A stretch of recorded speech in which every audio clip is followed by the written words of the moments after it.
o Júlio falou pouco, mas ele tem muitos relatos meus. Ele tem né? muita coisa aqui. Pode soltar o verbo, Júlio. Eu sou suspeito para poder falar, né? Naquele dia que a gente se encontrou, eu falei como eu sempre falo, com muito carinho da história dela, porque a gente se conheceu em 4 de agosto de 2002. Foi o primeiro encontro assim, que a gente teve. E eu lembro que a primeira coisa que eu falei com ela é que ela achou que eu acho que era uma cantada barata, que eu disse para ela que ela estava com uma luz muito bonita. Você lembra disso? E ela ficou me dizendo, mas esse menino falando essas coisas. Menino, né? 22 comigo. anos, menininho. Mas, de fato, tinha algo nela que resplandecia mesmo. Algo assim que me chamou a atenção. E desde o início, ela já disse, né? Ela falava, eu tô com depressão. Ela tinha ido para o interior, estava de licença médica, e a médica dela recomendou que ela saísse um pouco para desanuviar. E ela foi para o interior, onde tinha um casal de amigos dela que estava lá há pouco tempo. Por coincidência, eu estava ajudando a encontrar casa, mostrar a cidade. Aí a gente se encontrou, e de lá pra cá já vão 20 anos. Né? Nossa, que linda junto. História. E assim, que ninguém acreditava. Ninguém acreditava. A minha psiquiatra, que me diagnosticou como depressiva, ela ficou tão assustada, porque logo em seguida eu engravidei. Aí a primeira coisa que ela falou comigo, vê se você não engravida de novo. Eu pensei, Por que não, né? por que eu não posso engravidar? Por que eu não posso engravidar? Então, ela tinha tanto medo da minha depressão tomar conta de mim, que eu fizesse um filho atrás do outro com um menino novo, que podia me abandonar, que podia ficar pior. No entanto, foi esse menino que me ajudou. Foi o meu companheiro, foi aquele que me deu a mão nos momentos mais difíceis, que a mão estava assim para mim o tempo todo. Então, assim, eu só tenho que agradecer. Ele foi um companheiraço, cuidou do nosso filho, porque, imagina, eu sem o diagnóstico, grávida, tendo que amamentar, os hormônios depois da gravidez fazem assim, porque tudo tem a ver com hormônio, a produção de hormônio do seu corpo. Então eu estava assim muito dançada, e ele pegou os meus piores momentos, meus piores, eu fico até com pena dele, porque foi barra pesada, não é qualquer um que ficaria ao lado, não. É amor. Primeiro Deus que colocou ele no seu caminho, e é muito amor, porque... Eu já falei com ela. Naqueles momentos que faltou entendimento, até porque se hoje ainda é um tabu, há 20 anos atrás ainda era muito mais. Então, não é que sempre eu tenha entendido de tudo como uma pessoa perfeita, não. Eu também tive dúvidas, eu também tive perguntas, mas quando faltou entendimento do que era realmente, a princípio, a depressão, sobrou amor demais. Eu acho que uma coisa compensou a outra, porque também para mim foi um aprendizado entender o que era isso. E uma das coisas que eu senti foi muita solidão nesse aspecto, porque você não tem apoio assim institucionalizado, porque quando uma pessoa recebe um diagnóstico, não é só ela, a família recebe. Então você tem muito pouca informação, né, do que é aquilo, de como aquilo funciona, quanto tempo leva, quais são os sintomas, que tipo de concessões a gente pode ou deve fazer, ou não pode ou não deve fazer para não agravar. Então todo esse tipo de coisa eu senti muita falta. Então foi muito também no erro e acerto, porque criado no interior, depressão é uma coisa, é um tabu mesmo. as pessoas falam coisas absurdas, ainda hoje, né? É falta de Deus, é falta do que fazer. Frescura. É frescura, se fosse pobre e tivesse um monte de roupa para poder lavar. Nossa, Coisas desse da minha tipo boca. que eu ouvia. Então, assim, para desconstruir isso, você estando do lado de alguém que está passando, né, é um aprendizado diário. Mas uma das coisas que sempre me encantou nela foi essa força, que eu nunca a vi cogitar desistir. Então eu já tive que responder várias pessoas, o que é que você está fazendo com ela? Nossa. Já ouvi, e ela sabe disso. Que absurdo. Como se eu tivesse, sei lá, jogando parte da minha vida fora, e eram perguntas que me incomodavam profundamente, sabe? Porque eram de uma maldade, como se o fato dela, naquele instante, estar mais vulnerável, se ela não fosse digna de mim. De ajudar. E o que você Sabe? respondia? É absurdo. E o que você respondia para essas pessoas? Quando nossa senhora, eu já tive brigas, rompi, e sempre dizia, olha, eu estou com ela porque eu amo. Então, se nesse instante em que ela mais precisa de mim, se eu não estiver aqui, eu vou estar quando? Né? E assim, nunca cogitei não estar com ela. Mas sofri muito junto com ela a cada tentativa, a cada frustração que eu via, eu também me sentia impotente. Porque também, assim, é como se aquilo que eu tivesse disposto a fazer tivesse sendo pouco, né? A gente chama também tipo assim, será que sou eu que não estou sabendo ajudar? Né? Será que eu estou fazendo algo de errado? Por quê? Porque também te falta informação. Sim. Você acha que com 1 mês, 2 vai estar resolvido. E se viver com uma pessoa com um humor alterado e a irritabilidade... Nossa, você que é ansiosa, você sabe o que é uma relação com alguém que tem um grau de irritabilidade absurdo. Você tem que ter tanto cuidado, tanta paciência. E o Júlio, nossa, a paciência dele não tinha limite, meu Deus. Eu era irritada para ser atendida por um atendente no balcão, eu me irritava, no ônibus eu me irritava. Eu vivia em ponto de explosão o tempo todo. Hoje eu tenho vergonha. E quando juntava... Não era só a culpa. E quando juntava assim, as crises de depressão, de irritação, mais uma tensão pré-menstrual no caso. Nossa! Eu vou falar com você. É o demônio. Era... Deus que me livre. Quase você chama o padre Quevedo para exorcizar ela, para exorcizar, porque não é possível. Mas todos os dias eram de luta. Ela nunca se recusou a... Eu, como funcionária pública, eu tinha que ter licença. Então, às vezes, eu estava numa depressão profunda. E eu pensava, gente, eu não posso ter desconto no meu pagamento. Eu tenho que ir até o médico, ele tem que me dar um atestado, eu tenho que passar na junta médica. E isso tudo era me arrastando. As pessoas, por algum momento eu até zombei disso, porque você fica num grau de constrangimento, um negócio que você não conhece, uma experiência que só você está sentindo, você não sabe colocar isso em palavras, não tem um diagnóstico. Você faz zombaria, como se você estivesse dando golpe, como se você estivesse se aproveitando, como se fosse, nossa, fodona. E não era doença. Era doença.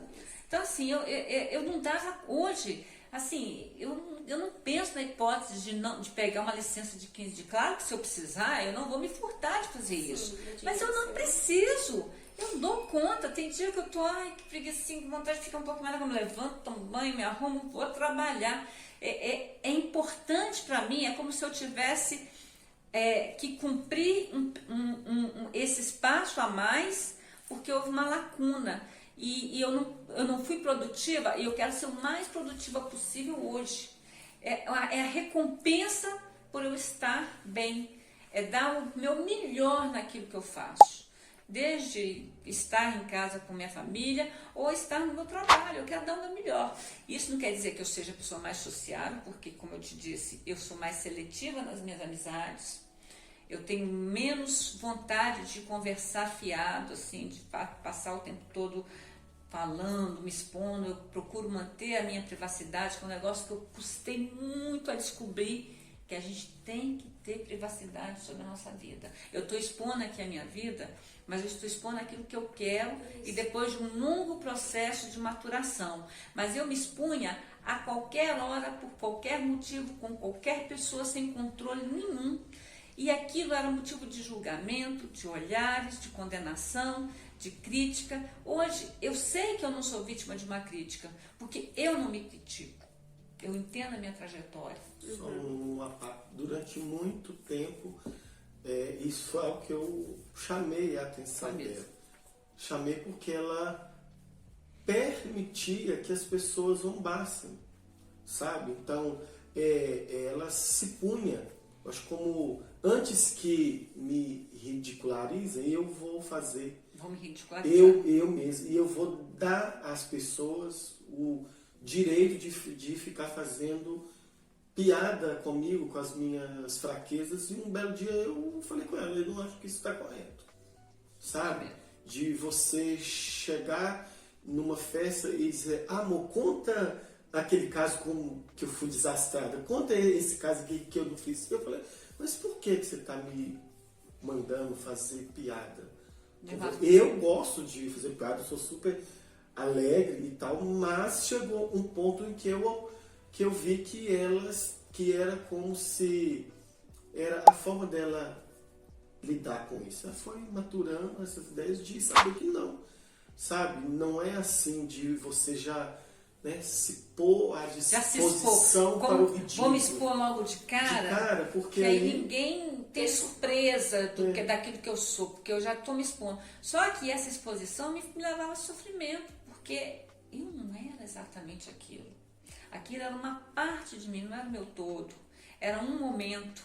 Então hoje eu preservo mesmo, eu sou outras pessoas, para tirar alguma coisa de mim que eu não queira, nossa, pode querer, pode fazer o que quiser, que não sai. Eu não quero falar sobre coisas que eu acho que eu não tenho que me expor, que eu tenho que manter para mim, para meu marido, para minha família, para meus amigos pessoais. Eu não tenho que sair publicando a minha vida mais.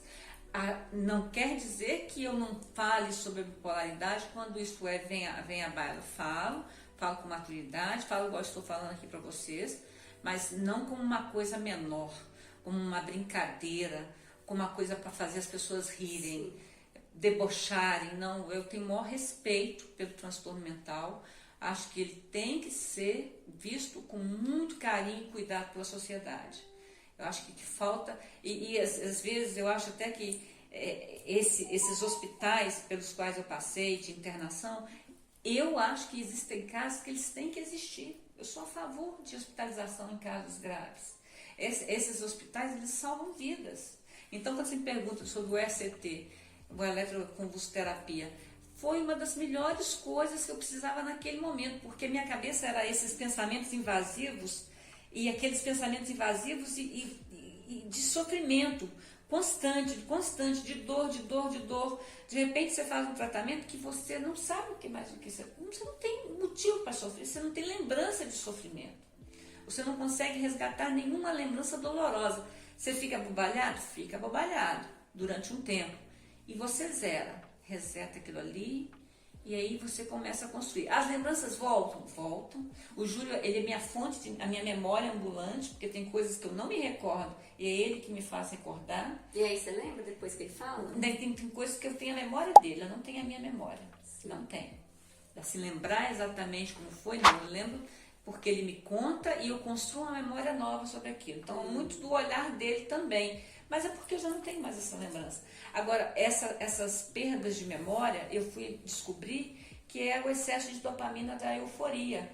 Quando você entra na fase eufórica, seu cérebro é tomado pela dopamina, e a dopamina vai queimando os neurônios da memória curta e memória a longo prazo. E eu tive essa perda de memória desde muito nova.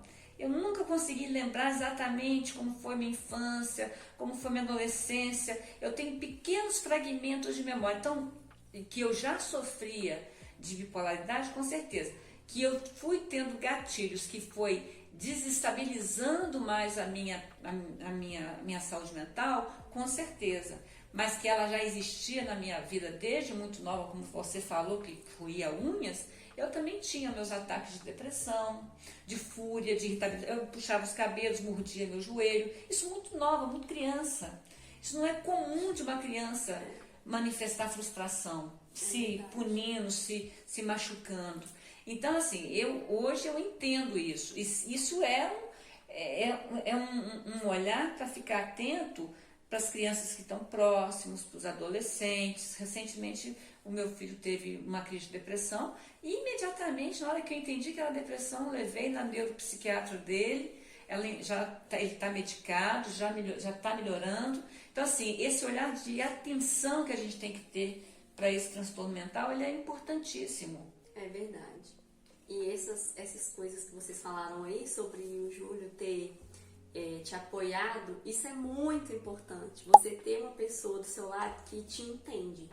Igual, graças a Deus, meu marido, se não fosse ele, eu acho que talvez eu não estivesse aqui. Com certeza. Meu marido, e essa coisa toda que você falou da irritabilidade, nossas emoções são instáveis. Na mesma hora que você tá muito feliz, você tá muito triste, qualquer coisa te ataca, igual eu tô pensando normal, aí ele pergunta alguma coisa que, sei lá, algum gatilho é despertado, eu já respondo mais alto e falo, por que você tá falando assim? Eu falo, eu não sei. Uhum. Então, se for uma pessoa que não, olhar mais o amor que ela tem por você, ficar olhando as coisinhas do dia a dia, se ela não te amar mesmo, ela vai embora. Vai. Porque ninguém é obrigado, também a passar por isso. Então, assim, quem fica luta, né? É uma luta. E que quem fica, você vê que a pessoa realmente te ama. É uma escolha. Uhum. Ela poderia te deixar, mas ela não vai te deixar porque ela te ama. E isso que é o que faz a gente conseguir melhorar. Agora, eu fico com pena de quem não tem essa oportunidade. Às vezes a família não entende, não apoia. Ou às vezes é uma pessoa que mora sozinha e ninguém tá sabendo de nada, como foi comigo por um ano, não contava pra ninguém. Minha mãe e meu pai não sabiam de nada. Então, isso do apoio também faz parte do tratamento, no meu ver. Porque sem o meu marido, por exemplo, você sem o Júlio, teria sido 90% mais difícil. Uhum. E essa coisa do julgamento, você fala, por que você ainda tá com ela? Isso aí, né, é uma coisa que eu sempre fico pensando nisso. Como que a pessoa, né... Reduz, né? Reduz a relação a uma situação específica ou aquilo que ela está vendo, a situação, porque ele tinha perdas comigo, mas a gente tinha inúmeros ganhos, a gente tinha uma família que a gente construiu. E outra, a história é sua e dele. Eu acho engraçado hoje em dia que as pessoas, elas têm a mania de pensar que elas têm direito de interferir na sua vida e de falar o que você tem que fazer. É o tribunal do julgamento, né? As pessoas, eu vejo isso muito nas redes sociais, a pessoa fala alguma coisa e tem milhões de pessoas para contradizer, para julgar, para apontar, para criticar. Eu falo com o Júlio, é só não escrever, você pode até pensar, condenar na sua cabeça, mas você precisa escrever isso, você precisa digitar, você precisa externalizar. Qual que é o sentido de externalizar essas pequenas violências diárias que só fomentam mais violência, um discurso vazio, que no final das contas você sai esgotado, quando você entra você vai assistir, você vai ler os comentários, você sai exaurido, fala, nossa, que lugar... Eu chamo o Twitter de redes de ódio, porque é tanto ódio destilado ali, tanta coisa, tanta ofensa, e ainda mais nesse momento que a gente está vivendo, que assim, é exaustivo. Eu até não vou mentir que eu estou mais ligada por causa do momento político que a gente está vivendo. A gente está vivendo que está próximo à eleição, então é impossível ficar alheio ao que está acontecendo. Mas é muito tóxico, as pessoas são muito tóxicas, todo mundo quer ter uma opinião e verbalizar e escrever e ofender gratuitamente. Não, e eu comentei isso na minha terapia uma vez com a minha psicóloga.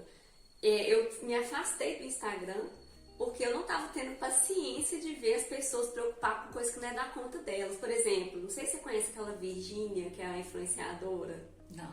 Ela é esposa do filho do Leonardo, do Zé Felipe. Leonardo, você conhece, né? Conheço, O cantor. eu sei. Ele é filho dele, ela é nora dele. E aí ela teve um bebê e ela colocava um tanto de apelidinho no bebê e assim, coisa normal, mãe, põe um apelido no filho, normal. E o apelido nem era feio, não lembro agora, mas era um apelido normal. E eu lembro dos comentários na foto dela. E depois teve comentário pelo jeito que ela carregava a menina. Ai, a menina não deve gostar do jeito que carrega ela. E aí elas falando, nossa, isso não sei o que vai causar isso e isso. Aí eu fiquei tão estressada de ver gente interferindo em coisas que não é da conta deles. E aí eu falei com a minha psicóloga, falei assim, ó, tá me estressando ver que as pessoas acham que pode palpitar sobre qualquer coisa. Aí ela foi e me explicou, mas Sheila, também você tem que olhar o outro lado. Porque se ela está expondo a vida dela, ela está abrindo, né, brechas para a pessoa também dar opinião. Mas aí é que eu Então- acho que nem tudo é passível da pessoa opinar, nem tudo. Você precisa opinar sobre tudo. É. Tudo. Ai, postou um negócio, você tem que opinar, você tem que ofender. Eu chego no Instagram, eu posso te dizer o que tem. Tem meus filhos, minha nora, minha neta, você, uma amiga muito querida, e o resto é moda que eu gosto de seguir e alguma coisa de política. Eu não sigo mais ninguém. Eu também não saí, sigo, não não sigo. Então, assim, é um negócio que eu sei. Eu tinha Facebook, eu saí do Facebook, que é a coisa mais difícil pra você sair também. Difícil. É. Eles te bloqueiam de tal forma que você se vê obrigado a ficar ali. Quase Sair do Facebook. Ainda tem o Twitter, porque às vezes eu quero ver uma notícia que está acontecendo mais rápido, que não sai nas redes mais rápido, que é mais imediata, aí eu vou lá e vejo. Mas eu tenho evitado, assim, meu sonho é não ter um Twitter, meu sonho é não ter um Instagram. Eu tenho esse sonho de me livrar desse tipo de rede que às vezes faz tão mal. E eu tenho uma amiga que fala, não, mas aí você vai ficar isolada do mundo. Mas é ruim estar isolado num mundo que está tão conturbado, tão adoecido, Mas né? olha aqui, na verdade, eu acho que assim, você está certa e não está ao mesmo tempo. É minha visão sobre isso. Porque pensa só, talvez esse encontro aqui nunca aconteceria. Porque você ia guardar a sua história pra você e você ia estar sem nenhuma rede. Só se alguém tivesse um contato com você no dia a dia e você sentisse liberdade pra falar com essa pessoa, você poderia cogitar contar a história pra ela. Então, a gente se esbarrou aí no mundo e eu tenho essa coisa do canal e logo você topou, não, acho que vai ajudar muita gente. Então, o que eu fiz pra filtrar isso? Eu não sigo, porque a gente fica com aquela coisa do social, né? Fazer a política da boa vizinhança. A pessoa te segue, você tem que seguir ela também. É seu conhecido, você tem que seguir, senão ficar com raiva. Eu não tenho isso. Se eu não gosto muito de ficar acompanhando aquela pessoa, pode ser parente, pode ser qualquer pessoa. Eu simplesmente vou parar de seguir ela. Notícia ruim, não vejo. Meu Instagram eu sigo páginas que dá aquelas frases, né? Motivacionais. Isso, motivação 24 horas. Eu tenho de né? gato Eu também vejo- que eu adoro. Que eu tenho Então, gato, você vai deixar de ver os gatinhos que você gosta, você entende? Então também isolar, eu acho que não é a solução. Porque aí isso é uma outra forma de acabar, porque você vai ficar em casa sem fazer nada. Pelo menos ali você tem distrações.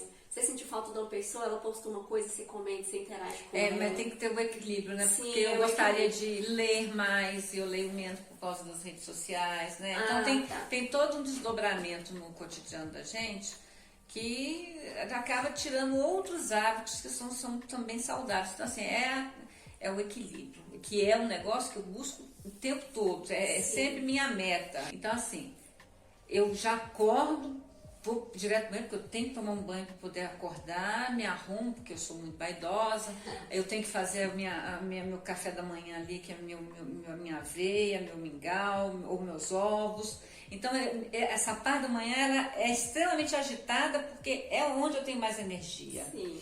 Aí eu vou trabalhar cheia de energia. Aí, depois que eu saio de serviço, eu ainda estou com energia, eu vou para academia.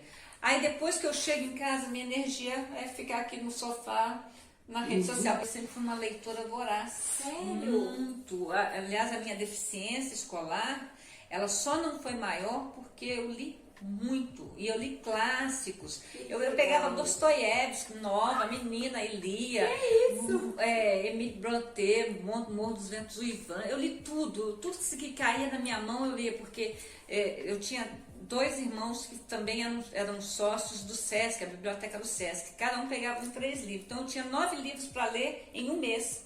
Então eu lia 9 livros, sempre, sempre. Tinha assim, rodízio de livro lá em casa. Então eu li, e como a minha família é grande, cada um tinha uma coisa que gostava. Um gostava de um determinado cantor, um gostava de revistinha. Então eu fui influenciada muito pelos meus irmãos. Eu gosto da Marvel, eu sou aquela que vai em cinema com o filho para assistir filme da Marvel. Ai, que legal. Porque é a influência da família. Então eu li muito e eu sinto essa falta. Eu fiz o Júlio voltar a ler. Ai, que Fiz, ele bom. também tinha parado, fiz ele voltar a ler. Vamos ler coisa que seja gostosa, que dê prazer. Aí eu falei, eu não quero ler nada pesado, nada que tem que denso, nada. Eu quero distrair, quero entretenimento. Aí eu leio os meus suspenses e eu estou exercitando a leitura. Então eu gosto e quero passar por uma fase em que eu possa ler coisas mais densas, porque eu também sinto falta disso. De ler alguma coisa mais específica, ou um livro de psicologia, ou um livro de política, ou um livro de... Sabe, eu quero ter esse tempo para ler isso também.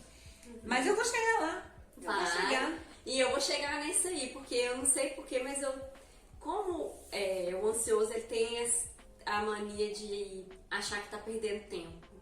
Então eu sempre ficava assim, eu não vou ficar perdendo meu tempo lendo, sei lá, romance. Porque não vai me acrescentar em nada. Tem cada romance maravilhoso. E assim, é entretenimento, a gente precisa disso também. Só que o ansioso não consegue ver isso, ele acha que tem que produzir 24 horas. Então, isso é onde eu quero chegar. Por enquanto, eu só leio livro, por exemplo, eu amo biografia e leio igual os livros de psicologia, eu gosto de ler isso. Mas eu quero também começar a ler outras coisas, porque o descansar, né, o ócio também é importante. Importantíssimo. Você tá com a cabeça arejada, isso. né? Quando aquele momento, porque quando você lê, o seu pensamento foge da realidade ao redor para uma coisa específica ali que te prende, que te dá prazer. Isso é sensacional. Eu quero voltar. Então, assim, essas coisas eu quero voltar a ter, porque eu acho que a gente tem que ser um ser humano completo, não é? E as habilidades estão aí para nos servir, né? Então a gente tem que usar delas. Sim, e já que você fez o Júlio voltar a ler e você quer voltar, combina um horário aí à noite, vocês dois. Agora é a hora da nossa leitura. Cada um lendo seu livro. A gente fica aqui na Netflix assistindo uns filminhos.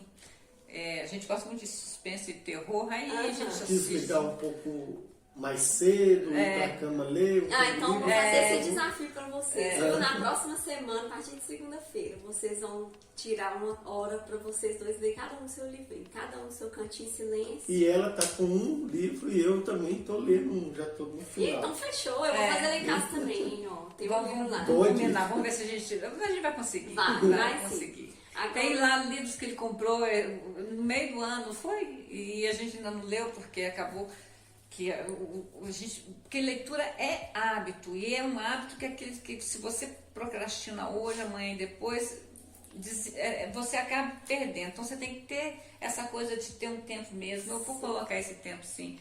A bicicleta é um tempo muito reduzido para o que eu quero fazer. E outra, a atividade física parece que não, mas também é bom você fazer como que eu digo? Concentrada. Com consciência mesmo da atividade física. Eu amo observar, sabe? Quando eu tô fazendo atividade física, você conseguir ver, olha, pegou o músculo certinho. Eu sinto isso muito na musculação. Exatamente. Então é tão bom, igual aí você tá lá, o suor descendo, é tão bom se sentir vivo, né? E aquele sensação de dever cumprido, né? Sim. Por isso que eu tô nessa fase assim, de que eu não quero procrastinar, porque tem coisas que são essenciais e são extremamente prazerosas. O difícil é chegar no ponto em que ela te dê prazer, mas você percebe. Por exemplo, eu faço hoje a acupuntura uma vez ao mês, mas eu sei que quando eu saio de lá, eu saio diferente. Eu não saio a mesma pessoa que entrou, eu saio mais relaxada, eu saio mais animada. Então, a musculação é assim também, eu saio diferente, eu saio mais preparada para a vida. Eu torci meu pé aqui semana passada, e a minha recuperação foi assim, porque eu tenho atividade física como aliada. Sim. Isso é muito importante. Ah, é verdade.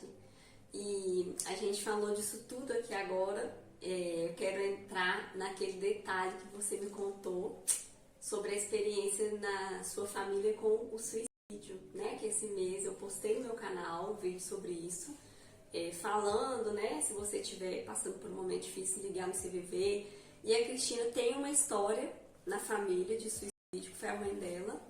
E eu acho importante conversar isso com ela, porque ela, né, comentou dos efeitos que isso deixou nos 8 filhos dela.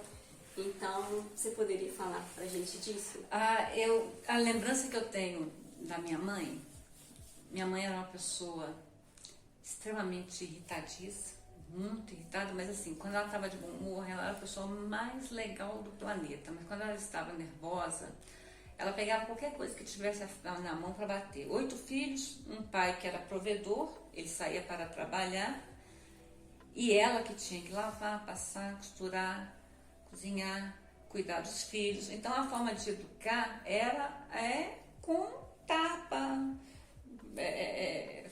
vara, chinelo, e ela passava da conta. E muitas vezes, durante muita lembrança da infância dela, falando assim: ai, meu pai, me leva dessa vida. Constantemente ela falava: ai, meu pai, me leva dessa vida. É uma lembrança que eu tenho recorrente. Lembro dela sentada aos pés da cama, no quarto em que eu e minha irmã dividimos, e ela falando assim: ai, minhas filhinhas vão sofrer tanto nessa vida. Ah, coitada das minhas filhas, vão sofrer tanto. Então eu tenho essas lembranças. Eu achava que às vezes ela estava mais para baixo. Sim. Mas eu não entendia. Eu tinha né? 23 anos quando ela faleceu.